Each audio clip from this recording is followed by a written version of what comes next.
Guys sorry, क्योंकि आप सभी लोगों को पता ही है कि हमने पेरलेस मार्स स्पिड के एपिसोड को रिसेंटली ड्रॉप आउट कर दिया था। बट आप लोगों को चिंता करने की कोई ज़रूरत नहीं है। ये हमारा न्यू चैनल है, क्योंकि हमारे पिछले चैनल यानी कि मिस्टर एनिमे एक्सप्लेनेबल 2 स्ट्राइक आ गई थी। तो आप लोग प्लीज़ थोड़ा सपोर्ट दिखाइए। साथ ही साथ इस चैनल पर मैं ही आपके लिए हर एक सीरीज़ एक्सप्लेन करने वाला हूँ, और इस वीडियो में हम पेरलेस मार्स स्पिड के ज़्यादा से ज़्यादा एपिसोड को ही कवर अप करने का ट्राई करेंगे। साथ ही साथ केवल आप मुझे 8 घंटे की एक्सप्लेनेशन दीजिए। 8 वीडियो में मैं पेरलेस मार्स स्पिड के प्रेजेंट टाइम के एपिसोड में आ जाऊंगा। तुरंत ही स्टार्ट करते हैं। जो कि लुक होल होगा मैं आपको एपिसोड के साथ ही एक्सप्लेन कर दूंगा।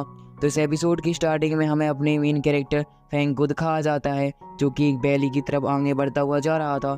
सोचता है कि चिकेन को तो मैंने जान से ख़त्म कर दिया है, बट उसका फादर कभी भी मुझ पर अटैक करते हुए जान से मार सकता है। इससे पहले मुझे अपने कल्टीवेशन लेवल को और भी ज़्यादा इंक्रीज करना होगा। पर तभी हमें दिखाया जाता है कि उसके ऊपर अचानक से एक सरप्राइज अटैक हो चुका था।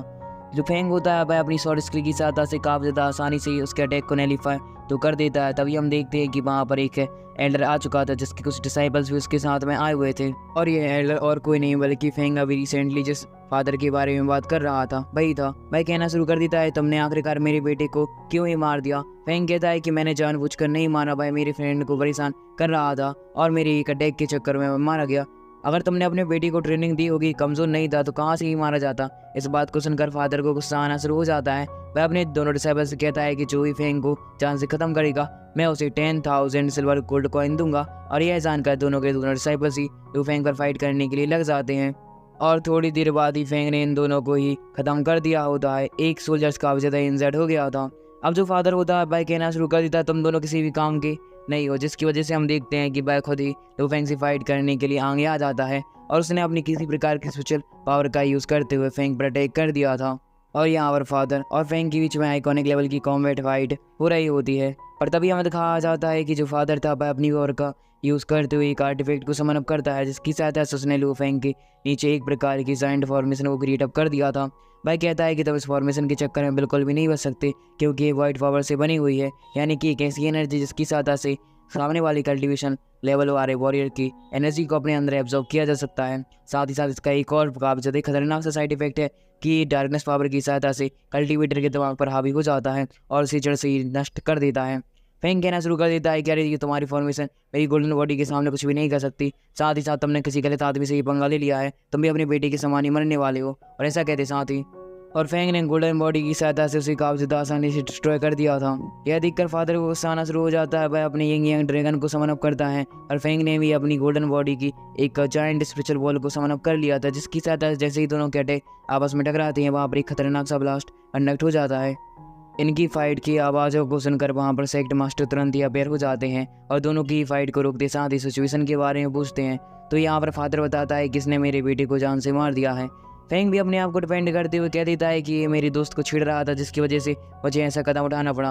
और हम देखते हैं कि जो यहाँ पर सेक्ट मास्टर था वह फादर से कहना शुरू कर देता है, क्या तुम जानते हो कि आखिरकार ग्रैंड मास्टर के डिसाइबल जो कि फेंग बन चुका है इस सेक्ट के, उसको छेड़ना काफ़ी ज़्यादा खतरनाक होगा, इसलिए तुम अच्छा ही होगा कि पीछे चले जाओ, क्योंकि तुम्हारी बेटी की गलती थी।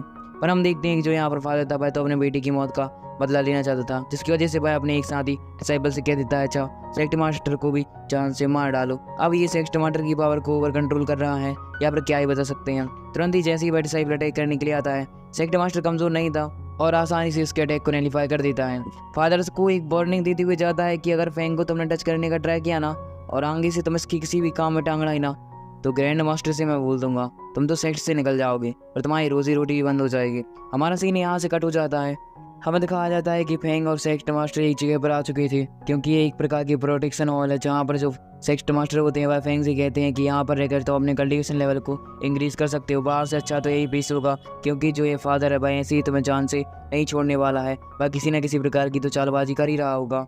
फेंग कहता है ठीक है मास्टर। हम देखते हैं कि सेक्ट मास्टर ने वहाँ पर एक प्रकार के प्रोटेक्शन बैरियर को क्रिएट अप कर दिया था और वहाँ से ही निकल जाते हैं। फेंग अपने मन में सोचना शुरू कर देता है कि सेक्ट मास्टर इतने ज़्यादा ही बोले हैं, अगर मैं चाहूँ तो एक पंच की सहायता से आसानी से इसके अटैक को नैलीफाई कर सकता हूँ, बट अब मेरी जो वर्ड एनर्जी है वह काफ़ी ज़्यादा ही कम है, इसकी वजह से मुझे और ज़्यादा कल्टिवेट करना होगा और फालतू की चीज़ में ज़्यादा ध्यान नहीं देना चाहिए। हमारा सीन यहाँ से शिफ्ट हो जाता है। हमें दिखाया जाता है फादर को, जो कि अभी भी काफ़ी ज़्यादा ही गुस्से में था। उसे तो अपनी बेटी की मौत का बदला लेना था और वह सेक्ट मास्टर को भी घुस रहा था। भाई कहना शुरू कर देता है कि मैं और भी ज़्यादा पावरफुल वॉरियर्स को बुलाऊंगा जो कि सेक्स मास्टर को मार देंगे। पर तभी उसे एहसास हो जाता है कोई उसकी बातें सुन रहा है छुपकर, जिसकी वजह से वह जैसे ही पीछे अटैक करता है हमें दिखाया जाता है कि वहाँ पर एक बंदा आ चुका था जो कि उससे पावरफुल होने के कारण सामने वाले फादर के अटैक को नैलीफाई कर देता है। आधे साथ ही वह बंदा कहना शुरू कर देता है कि सेक्ट मास्टर तुमसे ज़्यादा पावरफुल है, इसलिए तुम्हें उसके सामने दब कर रहना होगा।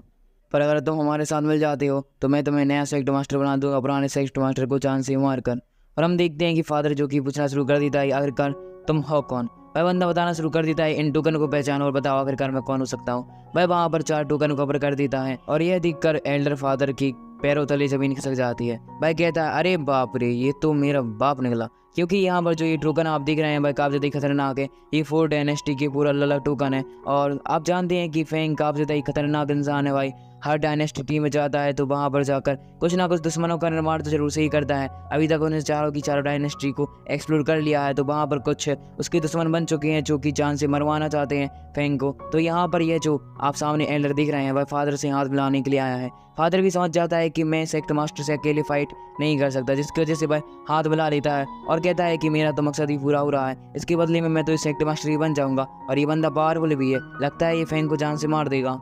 हमारा सीन यहाँ शिफ्ट हो जाता है। हाँ, फादर को दिखाया जाता है जो कि इस डायनेस्टी के बहुत सारी बड़ी बड़ी फैमिली के ग्रैंड एल्डर को वहाँ पर बुला चुका था। बताना शुरू कर देता है कि क्या अभी आउटसाइडर जो कि यहाँ पर आते साथ ही हमारे सेक्ट का सेक्ट लीडर बनना चाहता है। फेंग की बात कर रहे होते हैं, क्या सपोर्ट करना चाहेंगे।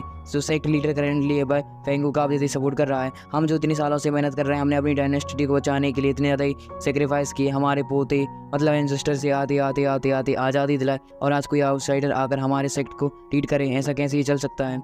यह जानकर तीनों फैमिली यहाँ जवाब देती हैं और भाई भी यहाँ पर फादर की बातों से काफ़ी ज़्यादा ही कन्विंस कर रही होती हैं, क्योंकि आप जानते हैं कि भड़काना बहुत ज़्यादा आसान होता है। जबकि हम देखते हैं कि चारों फैमिली मिलकर ये डिसाइड करती हैं कि भाई लू फेंग को मारने के लिए कुछ ना कुछ तो करेंगे ही।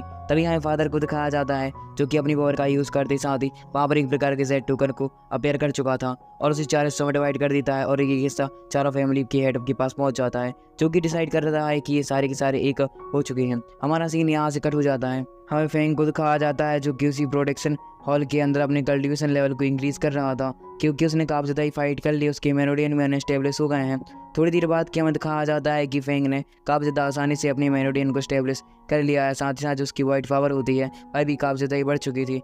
फेंग कहना शुरू कर देता है कि जो मेरी होली फायर थी साथ साथ यंग टेक्निक थी भाई भी एक लेवल को क्रॉस कर चुकी है। इसके बाद हमें दिखाया जाता है फेंग को बाहर से किसी की आवाज़ आना शुरू हो जाती है जो कि उसी को ही बुला रहा है। इसके बाद हमारा सीन यहाँ से कट हो जाता है। हमें बांग को दिखाया जाता है जो कि बहुत सारे सोल्जर्स के बीच में गिर चुकी थी और बाकी सारे सोल्जर्स अपनी शॉर्ट स्किल का यूज़ करते साथ ही बांग पर हमला करने के लिए आ जाते हैं। बांग भी अपने आप को डिफेंड करने के लिए शॉर्ट स्किल का यूज़ तो करती है, बट आप जानते हैं कि सोल्जर्स की ज़्यादा हो जाने के कारण बांग काफ़ी ज़्यादा ही वीक पड़ चुकी थी, नीचे गिर जाती है। एक सोल्जर्स तो उसकी अटैक भी कर देता है हैंड पर, जिसको जिस भाई अपने हैंड को प्रोटेक्ट करते हुए कहती है कि अगर फेंग को मेरे बारे में पता चल गया कि तुम सभी लोग मुझे परेशान कर रहे थे तो अपनी जान को खो बैठे हुए, इसलिए अच्छा ही होगा कि तुम मुझे जाने दो। और जो वह बंदे होते हैं वह कहते हैं कि फेंग आने दो, हम उसे भी देख लेंगे। पर तभी हमें दिखाया जाता है कि वहाँ पर एक शॉट अपेयर हो जाती है। जैसे ही एक बंदा कहता है कि फेंग को हम मार डालेंगे, फेंग आते साथ ही उसका काम तो हम कर चुका था एक ही स्लैशिंग अटैक से। फेंग कूल एंट्री मारते हुए कहता है कि आखिरकार किसी और को फाइट करनी है। जैसे ही भाई सोल्जर्स फेंग पर अटैक करने के लिए आते हैं कि उसने अपने एक स्लैशिंग अटैक से सारे के सारे सोल्जर्स को एलिमिनेट कर दिया है। वांग फेंग के हाथों में हाथ पकड़ते हुए ऊपर आती है। फेंग कहता है क्या तुम ठीक हो? मैंने बोला था अकेले मत रहो मेरे साथ चलो, बट तुम ही बोल रही थी कि मुझे कोई काम है जिसकी वजह से मैंने तुम्हें अकेला छोड़ दिया था, बट अब नहीं छोड़ूंगा, चिंता ना करो। वांग कहती है थैंक यू, तुम्हें मैंने आखिरकार फिर से ही बचा लिया। तभी वांग बताती है कि मेरे फादर को 4 मेजर फैमिली ने घेर लिया है। वांग के फादर कौन है पता है? सेक्ट मास्टर, जो कि अभी रिसेंटली थोड़ी देर पहले फेंग को डिफेंड कर रहे थे। फेंग कहता है चिंता करने की कोई जरूरत नहीं है, मैं वहाँ पर जाकर सारी सिचुएशन को संभाल लूंगा। पर तभी हमें दिखाया जाता है कि वहाँ पर वांग की सरमेंट आ चुकी थी, जो कि आधी साथ ही कहना शुरू कर देती है आपके फादर ने एक जगह पर आपको बुलाया है और भाई भी वहाँ पर ही मिलेंगे। तो हम देखते हैं वांग को, जो कि फेंग को भी अपने साथ ले जाने का ट्राई कर रही थी। तो जो सर्वेंट होती है भाई, सर्वेंट तो बहुत ज़्यादा अच्छी है, वह कहती है कि आप फेंग को बिल्कुल भी मत ले जाइए, क्योंकि जो सब यहाँ पर हो रहा है वह फेंग के चक्कर में हो रहा है और यह सारा का सारा कारण फेंग ही है। फेंग कहता है कि हाँ तुम सही बोल रही हो, पर हमें दिखाया जाता है वांग को, जो कि फेंग को डिफेंड करते हुए कहती है जब तुम्हें किसी सिचुएशन के बारे में पूरी जानकारी ना हो ना तो अपनी टांग को पीछे में ना अड़ाया करो। तभी फेंग को समझ में आ जाता है कि यह सारा का सारा कारनामा फादर का ही होगा, क्योंकि जो यहाँ पर फादर है वह अपनी बेटी की मौत का बदला लेना चाहता था, जिसकी वजह से उसने 4 मेजर से की फैमिलियों को सेक्ट एल्डर के खिलाफ भड़का दिया है। तभी हमें कुछ एल्डर्स और सोल्जर्स को भी दिखाया जाता है जो कि फेंग को ही नोटिस कर रहे थे, और जैसे ही वह फेंग पर अटैक करने के लिए आते हैं, फेंग ने अपने शॉर्ट स्किल की सहायता से उन्हें काफ़ी ज़्यादा आसानी से नैलीफाई कर दिया है। बट इस चक्कर में हम देखते हैं कि फेंग की पॉकेट में से एक प्रकार का जेड टोकन बाहर निकल चुका था जो कि फेंग के असली नाम के साथ था। अब आप लोग पूछ रहे होंगे असली नाम क्यों? हाँ, तो एक ल्यूफोल है। मैं आपको बता देना चाहता हूँ कि एपिसोड 193 में जब हमारा फेंग इस डायनेस्टी में आया था तो उसने अपने नाम को चेंज कर लिया था, और अब फेंग नाम तो हम बोल रहे हैं, बट इन सभी लोगों का भी फेंग का असली नाम बिल्कुल भी नहीं पता था। जैसे ही हम देखते हैं कि वोंग की सर्वेंट को यह टोकन मिल जाता है और यहाँ पर वह फेंग का असली नाम फेंग सुनती है तो वह बहुत ज़्यादा हैरान हो चुकी थी, क्योंकि फेंग का नाम चारों की चारों डायनेस्टी में काफ़ी ज़्यादा ही फेमस था, और 5th डायनेस्टी में अभी एडजस्ट ही करता है, जिसने कि अपने नाम को चेंज कर रखा था। सर्वेंट बहुत ही ज़्यादा इम्प्रेस थी फेंग से, जिसकी वजह से वह अपने आप को सुंदर दिखाते हुए लगातार ही फेंग के पास आते हुए जा रही थी और फेंग को सेड्यूस करने की काफ़ी ट्राई कर रही थी। चमकना शुरू कर देती है और कहती है कि फेंग, हमारे बीच में कुछ मिसअंडरस्टैंडिंग हो गई थी, मुझे माफ़ कर दो, क्या मैं तुम्हें सुंदर नहीं लगती? अब बेचारा फेंग तो वैसे ही भाई भोला वाला, पर तभी हमें दिखाया जाता है कि जो यहाँ पर वोंग होती है वह अपनी सर्वेंट को एक थप्पड़ मार देती, कहती तुम्हारी औकात कैसे हुई आखिरकार मेरे बीएफ के साथ ऐसा करने की? तो बेचारी सर्वेंट ये वहाँ पर रुक जाती है। साले के साले सारी ब्यूटीफुल गर्ल फेंग के पीछे पड़ी हुई हैं, मेरा क्या होगा यार? फिर हम फेंग को देखते हैं जो कि अपने टोकन को अपने पास रख लेता है और कहता है जल्द से जल्द हमें सेक्ट मास्टर के पास जाना चाहिए। हमारा सीन यहाँ से कट हो जाता है। हमें कुछ सोल्जर्स को दिखाया जाता है जो कि लगातार एक दूसरे से फाइट कर रहे थे। तभी थोड़े आगे हम देखते हैं हमारे सेक्ट मास्टर को, जैसे कि 4 मेजर्स फैमिली के 4 एल्डर ने घेर लिया होता है और भाई कहना शुरू कर देते हैं कि भले ही तुम सेक्ट मास्टर क्यों ही ना हो, पर तुम हमारे साथ पॉलिटिक्स बिल्कुल भी नहीं खेल सकते, क्योंकि तुम एक आउटसाइडर फेंग को यहाँ का सेक्ट मास्टर बनाना चाहते हो। आखिरकार किस अधिकार से? और हम लोग कहाँ जाएंगे? हम लोग जो यहाँ पर 40 साल से चपरासीगिरी कर रहे हैं उसका क्या? अब तुम मारे जाओगे। तुम एक बात भूल गए थे, भले ही तुम्हारा लेवल हमसे कई गुना ज़्यादा है, पर तुम 4 मेजर फैमिली के हेड्स को एक साथ नहीं संभाल सकते। उनमें से जो एक मेजर फैमिली का हेड होता है वह अपनी ओर का यूज़ करते हुए शॉर्ट स्किल की सहायता से स्पेशल शॉट को क्रिएट करते साथ ही एल्डर पर अटैक कर चुका होता है, जिसकी वजह से सेक्ट एल्डर पीछे आकर गिर जाते हैं। यहाँ पर वह फैमिली नहीं रुकती और कहना शुरू कर देते हैं कि तभी हम फादर को देखते हैं जो कि कहता है चलो मैं तुम्हें एक चांस देता हूँ, अगर तुम फेंग को हमारे हवाले कर देते हो तो तुम अपने सेक्ट के एल्डर की उपाधि पर फिर से ही बने रहना, बट अगर तुमने ऐसा नहीं किया तो अपनी जान को खोने वाले हो। पर सेक्ट एल्डर ऐसा तो कतई भी नहीं कर सकता ना, तो जिसकी वजह से वह फाइट करना ज़्यादा प्रेफर करता है और दोनों के बीच में फिर से आइकॉनिक लेवल की फाइट शुरू हो जाती है। शॉर्ट स्किल का यूज़ कर रहे होते हैं, बट आप जानते हैं कि यहाँ पर सेक्ट एल्डर की पावर वैसे ही कम हो चुकी है, और बाई चांस अगर फादर को उसने हरा भी दिया तो 3 फैमिली की मेजर हेड क्या करेंगे? वो सेक्ट एल्डर पर अटैक करेंगे, इसलिए सेक्ट एल्डर को अपने जीतने की उम्मीद तो ना के बराबर ही दिखाई दे रही थी। तभी वह हम देखते हैं कि जो यहाँ पर सेक्ट एल्डर था वह अपने मन में सोचता है कि चलो मरना तो वैसे भी है, चलो तो फिर एक और ट्राई मारता हूँ, और उसने अपनी बहुत सारी स्पिरिचुअल एनर्जी को गैदर करना शुरू कर दिया था। अचानक से वह फ्लोट करते हुए हवा में अपने एक होली आर्टिफैक्ट को वहाँ निकाल चुका था जो कि 9th लेवल को भी क्रॉस कर चुका है। 9th लेवल का ट्रेजर कोई आम ट्रेजर नहीं होता, क्योंकि वह काफ़ी ज़्यादा आसानी से ही बहुत सारे वॉरियर्स को नैलीफाई और भी यूज़ कर सकता है। होता भी कुछ ऐसा ही, क्योंकि हम देखते हैं कि जो ये ट्रेजर था वह भी यूज़ करने के ही काम आता है। जैसे ही वह भी उसकी टेक्निक्स सामने चारों फैमिली के मेजर हेड को लगती है कि वहाँ पर वह अब क्या होंगे बेहोशी, जिसका मौका पाकर हम देखते हैं कि सेक्ट एल्डर वहाँ से निकल चुका था। हमारा सीन यहाँ से कट हो जाता है। हमें वोंग और फेंग को दिखाया जाता है जो कि उसी प्लेस पर जहाँ पर सेक्ट एल्डर ने बोला था कि तुम लोग पहुँचो मैं आता हूँ, इंतजार कर रहे होते हैं। तो ये वहाँ पर सेक्ट मास्टर भी आ जाता है जो कि आते साथ ही वोंग उसे देख कर पास जाती है, कहती है फादर क्या आप ठीक हैं? तो यहाँ पर फादर कहते हैं हाँ मैं बिल्कुल पूरी तरह से ही ठीक हूँ, बट यहाँ पर जो 4 मेजर फैमिली के हेड है भाई बेहोश हैं और कभी भी आते हुए उसे मार डालेंगे, और उससे अच्छा यही होगा कि तुम यहाँ से निकल जाओ। मैं और फेंग भाई थोड़ी देर बाद फाइट करने के बाद आ जाएंगे। यह जानकर जो यहाँ पर वोंग होती है वह तुरंत ही वहाँ से निकल जाती है। हमें दिखाया जाता है कि जो यहाँ पर सेक्ट एल्डर था वह अपनी पावर को कल्टीवेट करते हुए वहाँ पर अपनी इंजरी को हील कर रहा था। वह फेंग से कहता है कि अगर तुमने अपनी वही टेक्निक को पूरी तरह से ही रिफाइन करते हुए अपने अंदर एब्सॉर्ब कर लिया है तो अब तुम मुझे वो दे सकते हो। अब फेंग कहता है कि आखिरकार मैं अपनी वही टेक्निक आपको क्यों ही समर्पित करूं। यह जानकर उस सेक्ट एल्डर को काफ़ी देर गुस्सा आना शुरू हो चुका था और वह अपनी पावर का यूज़ करते साथ ही फेंग पर अटैक कर देता है। अब यहाँ पर पासा पलट चुका है, पता नहीं क्यों, स्टोरी में पता चल जाएगा। थोड़ी देर बाद हम देखते हैं कि जो यहाँ पर फेंग था वह कहता है ये आप नहीं कर सकते, आप ये चीटिंग कर रहे हैं। सेक्ट मास्टर ने यहाँ पर फेंग का इस्तेमाल किया है क्योंकि वह लगातार ही बॉय टेक्निक को अपने अंदर एब्सॉर्ब नहीं कर सकता, किसी के शरीर में से चुरा सकता है।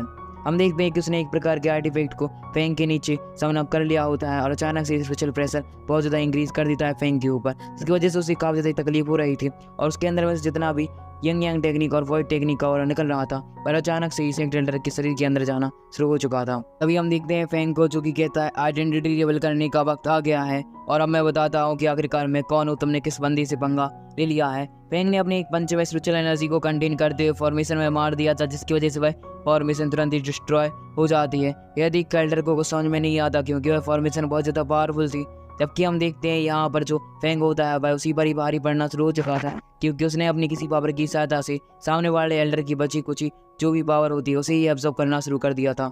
अब यहाँ पर कुल्हाड़ी उसी के पैर के अंदर घुस चुकी है। जबकि हम देखते हैं कि यहाँ पर फेंग ने नीचे उसे फेंक दिया था, कहना शुरू कर देता है मैं हूँ जियांगलू सिटी का फेंग और यहाँ पर मैं यंग यांग लेवल टेक्निक को टॉप लेवल पर एनहेंस करने के लिए आया हूँ। यह जानकर जो यहाँ पर ग्रेट एल्डर था वह कहता है कि ऐसा नहीं हो सकता, तुम्हें पर टॉप टेक्निक कभी भी नहीं मिलेगी। तभी हमें दिखाया जाता है कि वहाँ पर वांग भागती हुई निक्योर आ रही थी। उनके पीछे 4 मेजर सेक्ट के भाई एल्डर पड़े हुए थे जिन्हें की होश आ चुका है, जिसकी वजह से यहाँ पर तीनों को ना चाहते हुए भी एक दूसरे का साथ देते हुए सामने वाले 4 मेजर फैमिली के सेक्ट से फाइट करनी पड़ती है। एक दूसरे को काफी ज़्यादा अच्छी टक्कर दे रहे थे। हम देखते हैं ग्रेट एल्डर को थोड़ी प्रॉब्लम होती है और यहाँ पर वांग थे उसे भी थोड़ी प्रॉब्लम का सामना करना पड़ता है। और फेंग तो भाई फेंग ये भाई काफ़ी ज़्यादा आसानी से ही सामने वाले एल्डर्स के अटैक को एलिफाई करता हुआ जा रहा था। थोड़ी देर बाद वांग काफ़ी ज़्यादा ही चोट लग जाने के कारण बेहोश होने की कगार पर आ चुकी थी और उसके फादर ने यानी कि सेक्ट एल्डर ने उन्हें बचा लिया है। तभी हम देखते हैं सेक्ट एल्डर अपनी बेटी को फेंग की तरफ समर्पित करते हुए कहना शुरू कर देता है कि तुम यहाँ से निकल जाओ क्योंकि मैं इनको देखने वाला हूँ। ऐसा कहते हुए सेक्ट एल्डर ने वहाँ पर अपने किसी प्रकार की जाइंट फॉर्मेशन ट्रैप को क्रिएट कर लिया था। भाई फेंग से कहते हैं फेंग ठीक है, अगर तुम्हें टॉप लेवल की टेक्निक यंग चाहिए तो तुम यहाँ से जाकर माउंटेन पर बसे एक्सप्लोर कर सकती हो, पर तुम्हें मेरे एक काम करना होगा, तुम्हें मेरी बेटी का ख्याल रखना होगा। और अब यहाँ पर जो फेंग है भाई इस लड़की यानी कि वोंग का ऑफिशियली हस्बैंड बन चुका है और फादर इन लोगों को छोड़कर हमारा फेंग निकल जाता है माउंटेन की तरफ। हमारा सीन यहाँ से कट होकर माउंटेन पर आता है जहाँ पर वोंग और फेंग आते साथ ही वहाँ पर एक्सप्लोर कर रहे थे कि आखिरकार टॉप लेवल की यंग टेक्निक का वह ट्रेजर है कहाँ। हम फेंग को देखते हैं जिसने कि अपने मैजिकल कंबस को बाहर निकाल लिया था। जैसे ही वह स्टॉर्म की लोकेशन के बारे में पता करता है तो वहाँ उसे पता चल चुका था कि जिस ट्रेजर की वह तलाश कर रहा है भाई यही कहीं आसपास है। जो फेंग होता है भाई वोंग से कहता है कि अगर हमें यंग टेक्निक को हासिल करना है तो young technique life and death को दोनों को ही कंट्रोल करती है, जिसकी वजह से हमें किसी प्रकार की टेस्ट को कंप्लीट करना होगा जिसमें कि हमारा बहुत ज़्यादा खतरनाक सा परीक्षण ही होने वाला है। वोंग कहती है कि हाँ तुम सही बोल रहे हो, हमें ऐसा ही कुछ करना होगा क्योंकि ना जाने क्यों मुझे भी यहाँ पर बहुत ज़्यादा बड़े से खतरे का एहसास हो रहा है। इसके बाद हम देखते हैं कि फेंग वांग हाथ पकड़कर बाहर से जंप लगा देता है और टेलीपोर्टेशन एनर्जी की सहायता से कहीं पर टेलीपोर्ट हो चुका था। इसके बाद हमारा सीन यहाँ से कट हो जाता है। हमें दिखाया जाता है उसी बंदे को जो कि 4 डायनेस्टी से आया है और यहाँ पर एक डिसाइबल आते हुए उसे सूचित करता है कि सेक्ट एल्डर मारा जा चुका है, मतलब वोंग का फादर और बाकी सारी 4 मेजर सेक्ट के जो बड़े बड़े एल्डर हैं वह उपाधि के लिए लड़ाई कर रहे हैं कि आखिरकार नेक्स्ट सेक्ट मास्टर कौन बनने वाला है। हमारा सीन यहाँ से कट हो जाता है कि जो फेंग और वोंग होती हैं वह टेलीपोर्टेशन एरेना की सहायता से उसी टॉम के अंदर आ चुके हैं जहाँ पर उन्हें वह ट्रेजर मिलने वाला है। तभी हम टॉम के आसपास 2 प्रकार के सोल्जर्स को खड़ा हुआ देखते हैं और जैसे ही यहाँ पर वोंग होती है भाई कहना शुरू कर देती है कि फेंग जल्दी जाओ टॉम को हासिल कर लो। तभी ये बात सुनकर दोनों के दोनों सोल्जर्स अपनी अपनी पावर का यूज़ करते हुए वोंग और फेंग पर अटैक कर देती हैं। दोनों ने ही अपनी शॉट को बाहर निकाल लिया होता है। वोंग अपनी स्पिरिचुअल एनर्जी की सहायता से अटैक को नैलिफाई कर रही थी, बट इस अटैक को वह ज़्यादा देर तक सहन नहीं कर पाती, पीछे गिरने वाली होती है कि तभी फेंग अपनी पावर का यूज़ करते हुए टेलीपोर्ट होकर वोंग के पीछे आ चुका था और उसे बचा लेता है और आते साथ ही कहता है उन दोनों सोल्जर से तुमने आखिरकार मेरी वाइफ यानी कि वोंग को परेशान करने का कैसे ट्राई किया, मैं तुम्हें जान से मार डालूंगा। और ऐसा कहते साथ ही उसने अपनी शॉट को समन अप करते हुए उन दोनों पर ही हमला बोल दिया था और इसी हमले को भाई दोनों के दोनों सोल्जर्स नहीं सहन कर पाते। उनके नीचे फोंग ने एक प्रकार के ट्रेजर को समन अप कर दिया था जिसकी सहायता से वह वहाँ पर ट्रैप हो जाते हैं। इसके बाद हमें दिखाया जाता है फेंग को जो कि जैसे ही अपनी पावर का यूज़ करते हुए वोंग की हेल्थ को चेक करता है तो वह बहुत ज़्यादा हैरान हो चुका था क्योंकि वोंग सर्वाइव नहीं कर पाएगी अगर यहाँ पर फेंग उसकी हेल्प नहीं करेगा। फेंग ने सेक्ट मास्टर से वादा किया है कि वह उसकी बेटी को पूरी तरह से ही लाइफ तक प्रोटेक्ट करेगा, जिसकी वजह से वह अपनी पावर का यूज़ करते हुए थोड़ी बहुत स्पेशल एनर्जी को वोंग के अंदर डालना शुरू कर देता है जिससे कि वो रिकवर हो। पर यहाँ पर फेंग को एक बात का एहसास हो जाता है कि वह कितनी भी ज़्यादा मेहनत कर ले पर वह यहाँ पर वोंग को ऐसे नहीं बचा सकता, जिसकी वजह से वह डिसाइड करता है कि वह अपनी ट्रू फॉर्म की पावर का यूज़ करेगा, जिसकी वजह से वह वोंग को नीचे लेकर आ चुका था और अपनी यंग टेक्निक को बहुत ज़्यादा एनहेंस वे में कल्टिवेट करते हुए वोंग की तरफ आगे डाल रहा होता है। पर अचानक से हम देखते हैं कि जो यहाँ पर टॉम था उसके अंदर में से येलो कलर की स्पिरिचुअल एनर्जी सीधा ही आकर फेंग की तरफ लगना शुरू हो जाती है। फेंग लगातार ही अपनी पावर का यूज़ करते हुए बॉन्ग को बचाने का ट्राई कर रहा होता है। अचानक से ही वहाँ पर एक एल्डर सामने पूछ जाता है, जो कि और कोई नहीं बल्कि यिंग यांग एल्डर ही है, जो कि आधी साथ ही कहना शुरू कर देता है, अगर हमें किसी को बचाना है ना तो खुद को सेक्रीफाइस करना होगा। क्या तुम अपनी दोस्त को बचाने के लिए खुद का सेक्रीफाइस कर सकते हो? अगर ऐसा है तो तुम्हारे अंदर ह्यूमैनिटी जिंदा है। फेंग कहता है कि आप सही बोल रहे हैं, बट यहाँ पर मैं अपने दोस्तों को बचाने के लिए चाहे मुझे अपने कल्टीवेशन लेवल को डिस्ट्रॉय ही क्यों ना करना पड़े, मैं करने के लिए तैयार हूँ। यह जानकर जो यहाँ पर भाई यिंग यांग एल्डर था भाई हंसना शुरू कर देता है। कहता है कि तुम्हारी बातें मुझे काफ़ी ज़्यादा ही प्यारी लगी बच्चे, और आज मैं तुम्हारी हेल्प करने वाला हूँ। ऐसा कहते हुए उन्होंने अपनी पावर का यूज़ कर दी। साथ ही तभी हम देखते हैं कि जो यहाँ पर एल्डर होता है वह अपनी पावर का यूज़ करती, साथ ही अपने टॉप में से एक इस प्रकार की 10,000 यिंग यांग मल्टीपल वॉल्स टेक्निक को समन अप कर देता है, जिसकी वजह से वहाँ पर बहुत सारी यिंग यांग टेक्निक स्पिरिचुअल वॉल की सहायता से हमारे फेंग के अंदर जाना शुरू हो जाती है। एल्डर खुद एक प्रकार की स्पिरिचुअल एनर्जी के रूप में स्थानांतरित होकर सीधा ही फेंग के अंदर चला जाता है, और यहाँ पर फेंग के ऊपर हम देखते हैं कि उसकी पौधा हॉली बॉडी आ चुकी है, और आते ही साथ ही यहाँ पर फेंग एक प्रकार की मेरोडियन स्टेबलिश टेक्निक का यूज़ करता है ताकि वह बॉन्ग को प्रोटेक्ट कर सके। थोड़ी देर बाद की हम मेहनत देखते हैं कि बॉन्ग की बॉडी थी भाई रिकवर करना शुरू हो जाती है, और यह जानकर फेंग भी मनी मन में काफ़ी ज़्यादा खुश दिखाई दे रहा था, क्योंकि आखिरकार वह अपनी दोस्त को बचाना चाहता था। और यहाँ पर उसे यिंग यांग टेक्निक जो कि उसे प्राप्त करने के लिए आया था भाई भी मिल चुकी है। साथ ही साथ यिंग यांग एल्डर के इंस्ट्रूमेंट भी हमारे फेंग को प्राप्त हो जाता है, और इनकी जो प्योर एनर्जी है अगर एक बार कोई भी कल्टीवेटर उसे एब्जॉर्ब कर लेना तो उसकी जो कल्टीवेशन लेवल को इंक्रीज करने की तीव्रता यानी कैपेबिलिटी होती है वह बहुत ज़्यादा अच्छी तरीके से एनहेंस वे में अपग्रेड हो जाती है, और फेंग को भी इसका भी सौभाग्य प्राप्त हो गया था। तभी हम देखते हैं कि बॉन्ग को भी वहाँ पर होश आ चुका है, और होश आते साथ ही जैसे वह अपने मेरोडियन को चेक करती है कि वह बहुत ज़्यादा अपग्रेड हो चुके हैं, वह फेंग का धन्यवाद करती है। साथ ही यहाँ पर रिसेंटली इनडायरेक्टली जो यहाँ पर बॉन्ग था उसने पूरी तरह से ही बाय येलो एनर्जी को एब्जॉर्ब कर लिया था यिंग यांग एल्डर की, जिसकी वजह से उसकी भी कल्टीवेशन लेवल की तीव्रता काफ़ी ज़्यादा ही बढ़ जाती है। फेंग यह जानकर और भी ज़्यादा खुश दिखाई दे रहा था। फेंग बॉन्ग से कहता है तुम यहाँ पर थोड़ा बहुत कल्टीवेट करो, मैं इन दोनों के सोल्जर्स को देखता हूँ जिन्होंने कि हम पर शुरू में हमला किया था। यह जानकर उन दोनों के दोनों सोल्जर्स की पैरों तले जमीन खिसक जाती है। बस समझ गए थे कि फेंग तो उनका बाप है, जिसकी वजह से वह तुरंत ग्रीड करते हुए कहते हैं अरे मुझे माफ़ कर दीजिए मास्टर, हम तो थोड़ी बहुत गलती हो गई, अब तो एक गलती की सज़ा आप मेरी जान से बिल्कुल भी मत लीजिए। और वह फेंग को रिश्वत भी देने का ट्राई करते हैं, कहते हैं कि अगर आप हमें जान से छोड़ देंगे ना तो हम आपको एक टॉप लेवल की मार्शल आर्ट टेक्निक देंगे जिसका नाम यिंग यांग मार्शल आर्ट टेक्निक है, जिसकी आपकी यिंग यांग पावर के साथ अच्छी तरीके से स्टेब्लिश और कंबाइन हो जाएगी। अब फेंग कहता है चलो ठीक है, वैसे भी मैं तुम्हें मारने नहीं वाला था क्योंकि तुम यिंग यांग लेवल टेक्निक मतलब एल्डर की रक्षा कर रहे थे। इस बात को जानकर भाई दोनों सोल्जर्स कहते हैं थैंक यू मास्टर, और ऐसा कहते हुए भाई उसे मार्शल आर्ट टेक्निक के पास जाना शुरू हो जाते हैं। फेंग को ही बताते हैं कि अगर आपको भाई टॉप लेवल की मार्शल आर्ट टेक्निक चाहिए तो स्टॉर्म की आपको 9,000 बार झुकना होगा। अब यह जानकर फेंग कहता है अरे मार्शल आर्ट टेक्निक तो चाहिए बट झुकेगा कौन यार, इतना ज़्यादा ही टाइम क्या। तो फेंग यहाँ पर दिमाग लगा चुका था, भाई तुरंत ही उन दोनों सोल्जर्स के पास आता है। क्या हुआ कमेंट में बताओ। हाँ उसने अपनी और का यूज़ कर दी, साथ ही दोनों को ही झुकाना शुरू कर दिया था। अब वैसे अगर फेंग झुकता तो उसी 9,000 टाइम लगता, बट अभी तो 4,500 टाइम में उसका काम हो जाएगा क्योंकि अब 2 बंदे काम कर रहे हैं। यह जानकर बॉन्ग भी काफ़ी ज़्यादा हैरान हो चुकी, इसका हस्बैंड बहुत ज़्यादा स्मार्ट है। थोड़ी बात जैसे कि 9,000 झुकना कंप्लीट हो जाते हैं तो वहाँ पर ऊपर लगे हुए तीनों के तीनों फिनिक्स काफ़ी ज़्यादा अच्छी भी मेंटेनेंस हो चुकी थी, उनके अंदर स्पिरिचुअल एनर्जी आ जाती है और वह स्पिरिचुअल एनर्जी के रूप में समाते हुए टॉम के अंदर जा चुके थे। अचानक से ही टॉम के अंदर हलचल होना शुरू हो जाती है, तभी वहाँ पर एक स्क्रोल अपेयर हो जाता है जो कि भाई टॉप लेवल की मार्शल आर्ट टेक्निक है, और इसे पाकर फेंग काफ़ी ज़्यादा ही खुश दिखाई दे रहा था। वह तुरंत ही उसे अपने हाथों में ले लेता है और कहना शुरू कर देता है चलो कुछ तो फायदा हुआ यहाँ पर आने का, एक तीर से 2 निशाने लग चुके हैं। हम देखते हैं कि भाई वहाँ पर यिंग यांग टेक्निक के एंडर को शुक्रिया अदा करते हुए वहाँ पर एक प्रकार के टेलीपोर्टेशन अरेने को समन अप करता है जो कि बाहर जाने का था, और भाई बॉन्ग को लेकर बाहर आ चुका था। हमें हमारा सीन कट होकर बाहर पर आता है जहाँ पर हम बॉन्ग को देखते हैं कि अब फेंग से कहना शुरू कर देती है कि फेंग मैं जानती हूँ कि मैं तुम पर बोझ बन रही हूँ क्योंकि मेरा कल्टीवेशन लेवल तुमसे काफ़ी ज़्यादा ही कम है। साथ ही साथ मेरे फादर ने मुझसे एक प्रॉमिस किया था कि भाई एक सेक्टर में जाकर मेरे लिए दाखिला अर्जा कर देंगे, जिसकी वजह से मुझे वहाँ पर जाकर अपने कल्टीवेशन लेवल पर ध्यान देना होगा, और अब वो वक्त आ गया है जब मुझे तुम्हें छोड़ना होगा। ये जानकर जो फेंग होता है वह उसे रोकता है क्योंकि उसने सेक्टर एल्डर से वादा कर दिया है कि वह उसकी जो बेटी है उसका पूरी तरह से ध्यान रखेगा। पर यहाँ पर जो बॉन्ग होती है वह कहती है कि चिंता मत करो, मैं तुमसे दूर बिल्कुल भी नहीं जा रही हूँ, बस थोड़े समय के लिए, जब मैं पावरफुल हो जाऊँगी तो मैं वापस आ जाऊँगी। और ऐसा कहते हुए बॉन्ग वहाँ से निकल जाती है। अब दोनों के ही रास्ते अलग हो चुके हैं। इसके बाद हमें दिखाया जाता है कि जो हमारा फेंग था उसको मार्शल आर्ट टेक्निक मिल चुकी है, अब उसे सीखना तो हमारे पहला धर्म ही है। इसकी वजह से तुरंत उसे कल्टीवेट करने के साथ साथ उसकी स्क्रिप्चर को पढ़ने के लिए लग जाता है।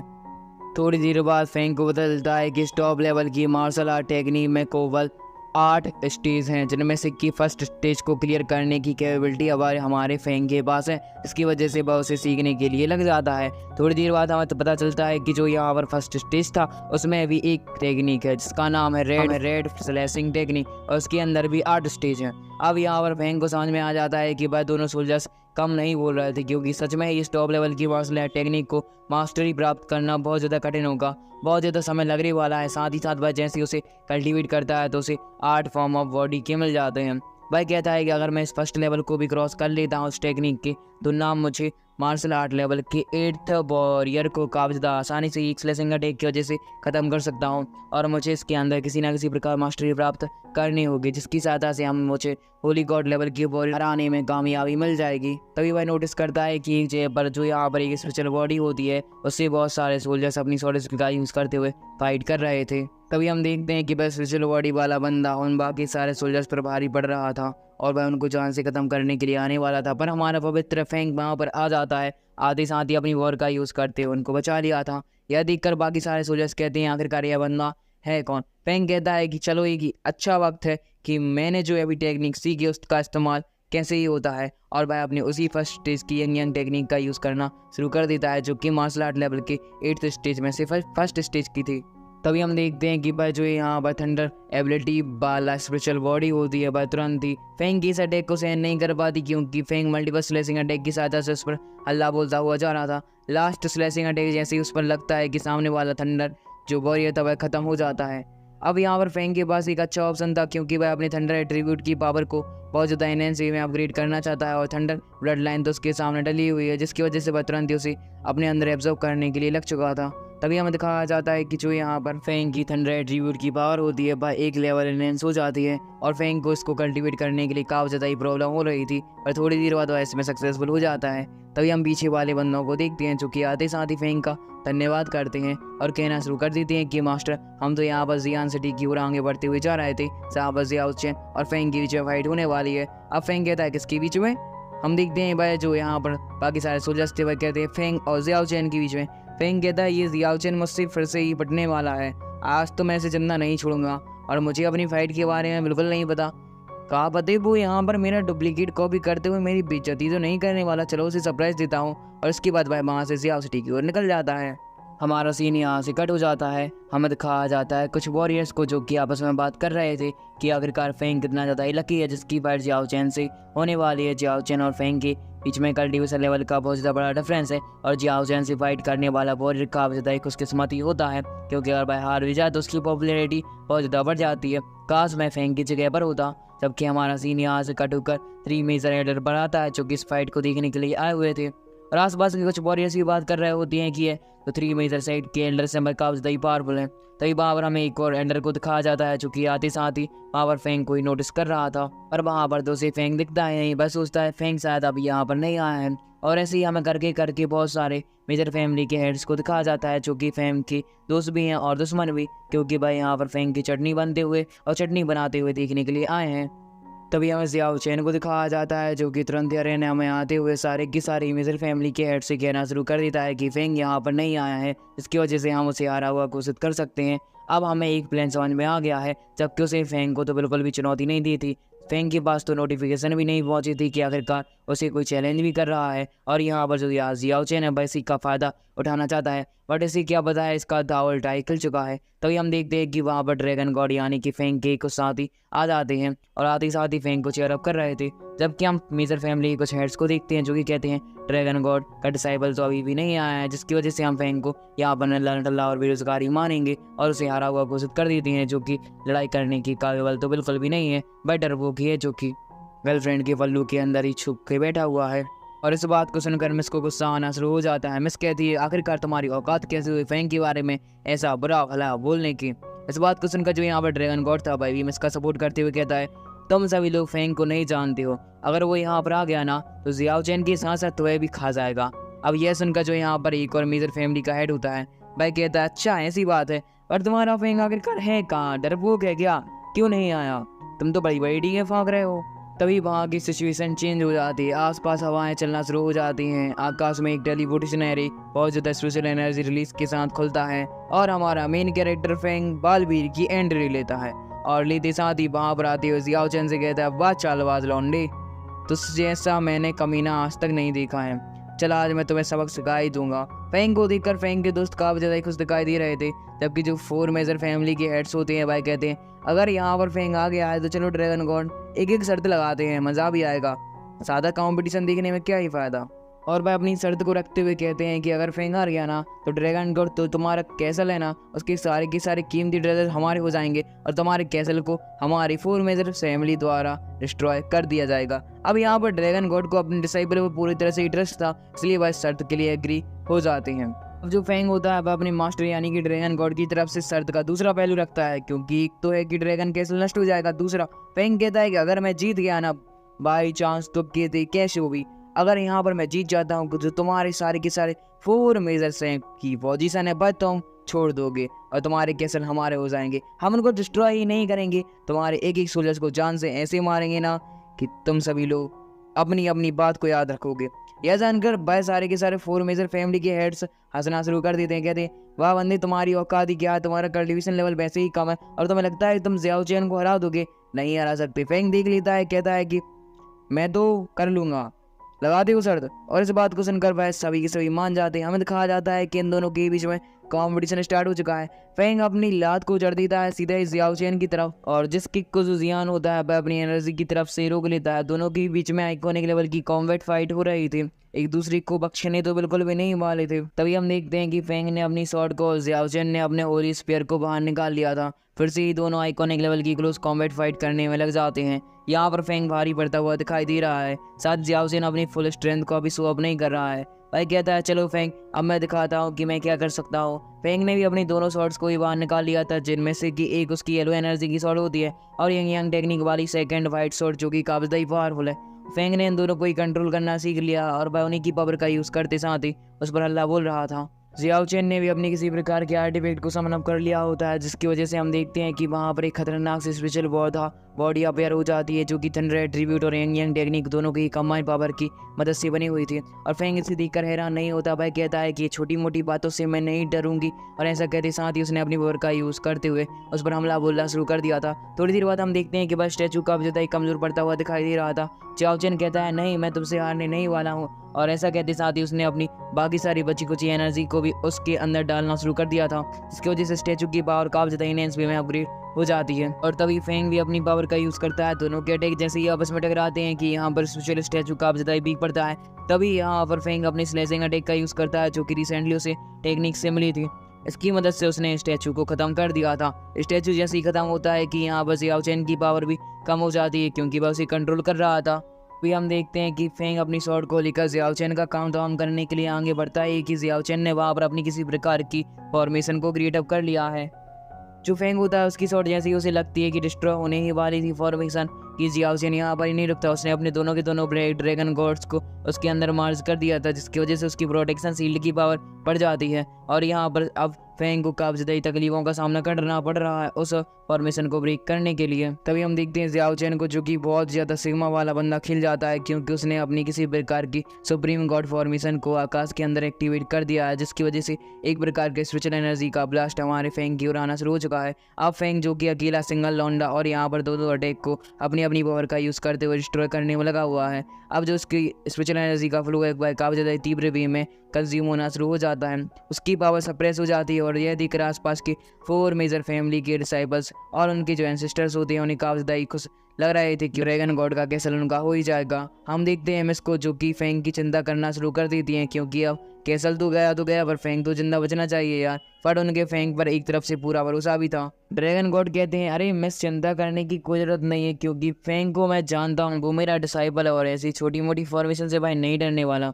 दूसरी तरह फेंग को दिखाया जाता है जो कि कहता है रुको जाओ यार, अब मुझे अपनी असली आइडेंटिटी यहाँ पर रिवील करनी ही होगी। और फेंग ने अपनी यहाँ पर येलो वॉथा टेक्निक को समन अप कर लिया है, जिसकी वजह से उसकी मेरोडियन के अंदर बहुत ज़्यादा खतरनाक सी एनर्जी का फ्लो होता हुआ हमें दिखाया जाता है। आसपास काफी ज़्यादा खतरनाक सी स्पिरिचुअल एनर्जी रिलीज हो रही थी। अब यह देखकर जियाओ चैन की पैरों तले जमीन खिसक जाती है, जबकि हम देखते हैं यहाँ पर फेंग को जिसने की काफी ज़्यादा आसानी से दोनों की दोनों फॉर्मेशन को डिस्ट्रॉय कर दिया और एक स्पिरिचुअल एनर्जी का फ्लो सीधा ही डालना शुरू कर देता है जियाओ चैन की तरफ। अब यह देखकर फोर मेजर सेट के फैमिली के हेड होते हैं, उनके पैरों तले जमीन खिसक जाती है। भाई कहते हैं कि आखिरकार फेंग कैसे जीत गया, जबकि इनके बीच में लेवल का तो काफी बड़ा डिफरेंस है। मैं ड्रैगन गॉड को दिखाया जाता है, जो कि फेंग की ऐसी पावर को देखकर तारीफ करते हैं कि मेरा स्टूडेंट है, और साथ ही साथ भाई अभी ड्रैगन गॉड रिलियम को क्लॉस कर जाएगा। फेंग को देखते हैं जो कि जियाओ चैन को अब छोड़ने नहीं वाला था, इसलिए वह तुरंत इस पर हमला करने के लिए जैसे ही आता है। यहाँ पर अब जियाओ चैन की हालत इतनी भी नहीं थी कि वह फेंग के अटैक को रोक सके, जिसकी वजह से वह तुरंत ही वहां पर अपने आप को सेक्रीफाइस कर देते। एक पंच लगता है वह नीचे गिर जा चुका था, पर यहाँ पर फेंग नहीं रुकता, क्योंकि वह जान से खत्म करने के लिए अपने उसी यंग यांग टेक्निक के फर्स्ट स्टेज की स्लैशिंग अटैक का यूज करता है अपने मल्टीपल फॉर्म्स की सहायता से। जैसे ही उसे लगते हैं कि जियाओ चैन पीछे जाकर गिर चुका है, अब वह खड़ा भी नहीं हो पा रहा था। और अब वादे के मुताबिक इन फोर मेजर फैमिली के हेड्स को अपने अपने किंगडम्स को फेंग की गॉड को समर्पित करना होगा, यानी कि ड्रैगन गॉड को। हम देखते हैं जो यहाँ पर मेजर सेक्ट होते हैं भाई कहना शुरू कर देते हैं कि फेंग ने जियाओ चैन को तो हरा दिया है, बट अगर वो यहाँ से जिंदा बच गया ना तो हमारी नाक कट जाएगी और हमें अपने कैसल को भी समर्पित करना होगा। ये हम होने नहीं देने वाले हैं, चाहे हमें चीटिंग ही क्यों ना करना पड़े। और भाई चारों के चारों मिलकर ही फेंग पर अल्लाह बोलने के लिए आ जाते हैं। आते साथ ही उन्होंने अपनी अरेना के अंदर फॉर्मेशन को क्रिएट अप करना शुरू कर दिया था, क्योंकि वह फेंग को जान से मारना चाहते हैं। फिर एहसास हो जाता है कि उसे किसी ना किसी प्रकार बचने की टेक्निक्स का निर्माण करना होगा, क्योंकि अगर ऐसा नहीं करेगा ना तो वह लफड़े में पड़ जाएगा। लफड़ा क्यों? क्योंकि आप जानते हैं कि फेंग की पावर इतनी ज़्यादा नहीं है कि वह चारों हेड से एक साथ ही फाइट कर सके। तभी हमें फेंग को दिखाया जाता है, जो कि कहता है कि तुम सभी लोग यहाँ पर चीटिंग कर रहे हो, क्योंकि अगर एमरल्ड को इसके बारे में पता चल गया ना तुम सभी लोगों की खैर नहीं होगी। यह जानकर भाई कहते हैं अगर तुम जिंदा ही नहीं बचोगे, तुम्हारे जो दोस्त यहाँ पर आए उनको भी अगर हम ठिकाने लगा देंगे तो कौन बताएगा एमरल्ड को जाकर, और एमरल्ड भी यहाँ पर जा जाए तो तुम्हें तो जिंदा हम छोड़ने ही नहीं वाले हैं।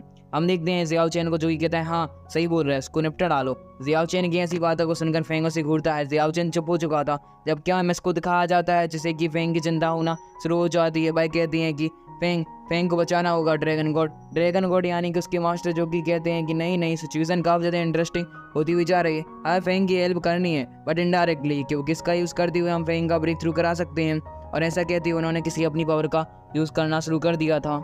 जैसे ही उस पावर को देखकर सारे के सारे फोर मेजर फैमिली के हेड परेशान होना शुरू हो जाते हैं, क्योंकि वह एक प्रकार का ट्रैप था जिससे कि रिलेम लेवल का बंदा भी नहीं निकल सकता। यह जानकर भाई कहना शुरू कर देते हैं कि जल्दी यहाँ से निकलो, नहीं तो हम फेंग के मारने के चक्कर में अपनी ही जान को सेक्रीफाइस कर देंगे। ये बुड्ढा तो काफी ज़्यादा स्मार्ट निकला, उसने तो हमें ही फंसा दिया, जबकि हम उसके डिसाइबल को मारने के लिए। फेंग अपने मास्टर को सिग्मा में ग्रीट करते हुए कहता है मास्टर थैंक यू, आपने मेरा काम और भी ज़्यादा आसान कर दिया है। जैसे ही उसकी फॉर्मेशन के अंदर में से मल्टीपल स्पेल बाहर निकलती हैं, वह उनको ख़त्म करने ही वाली थी। चारों एल्डर ने अपनी पावर का यूज़ करना शुरू कर दिया था। तभी हम फेंग को देखते हैं, जो कि तुरंत ही हवा में आते हुए अपनी यंग यांग टेक्निक को रिलीज़ करना शुरू कर दिया था, जिसकी वजह से बेल, जो कि यहाँ पर चारों के चारों एल्डर्स को अपने अंदर लेने का ट्राई कर रही है, उसकी एनर्जी बढ़ जाती है और यहाँ पर चारों फेजर फैमिली के हेड उसे सहन नहीं कर पाते, जिसके चक्कर में हम देखते हैं कि यहाँ पर भाई बेल उसको नीचे ले चुकी है। अब जो यहाँ पर मास्टर होते हैं भाई उन चारों के चारों एल्डर्स की पावर को फेंग के अंदर डालना शुरू कर देते हैं। फेंग ने भी यह देखकर अपने ब्रेक थ्रू करने के प्रोसेस को स्टार्ट कर दिया था। फेंग को दिखाया जाता है, जो कि कहना शुरू कर देता है कि मैं इन चारों के चारों एल्डर्स की पावर, जो कि मार्शल किंग लेवल के वॉरियर्स की है, उसको तो एब्जॉर्ब करूंगा ही, साथ ही साथ मैं अपने येलो मिस्टिक बीम्स यानी कि येलो एनर्जी का भी यूज़ करूंगा। इसकी वजह से मैं मार्शल किंग लेवल की सबसे ज़्यादा पावरफुल वॉरियर्स की डिवाइन टेक्निक का भी यूज़ करते हुए अपना ब्रेक थ्रू कंप्लीट कर लूँगा, और मैं एक ऐसा फाउंडेशन तैयार करूँगा जिसकी सहायता से मैं काफ़ी ज़्यादा आसानी से अपनी स्पिरिचुअल एनर्जी को कंटेन करते हुए नेक्स्ट लेवल को भी क्रॉस कर लूँ। तभी ब्रेक थ्रू का प्रोसेस जैसे ही स्टार्ट होता है, आकाश में एक प्रकार का टेलीपोर्टेशन अरेना क्रिएट हो चुका है, जो कि आते साथ ही लाइटनिंग स्ट्राइक करना शुरू कर दे। अब लाइटनिंग स्ट्राइक ही डिसाइड करने वाली है, क्योंकि यहाँ पर फेंग ने जितनी ज़्यादा लाइटनिंग स्ट्राइक को सहन कर लिया उसका ब्रेक थ्रू वैसे ही होगा। फर्स्ट लाइटनिंग स्ट्राइक को डिस्ट्रॉय करने के लिए यहाँ पर फेंग ने अपने उसी थंडर वॉरियर की मार्शल सोल को समन अप कर लेता है, जिसकी सहायता से वह फर्स्ट लाइटनिंग स्ट्राइक को काफी ज़्यादा आसानी से सहन अप कर चुका था।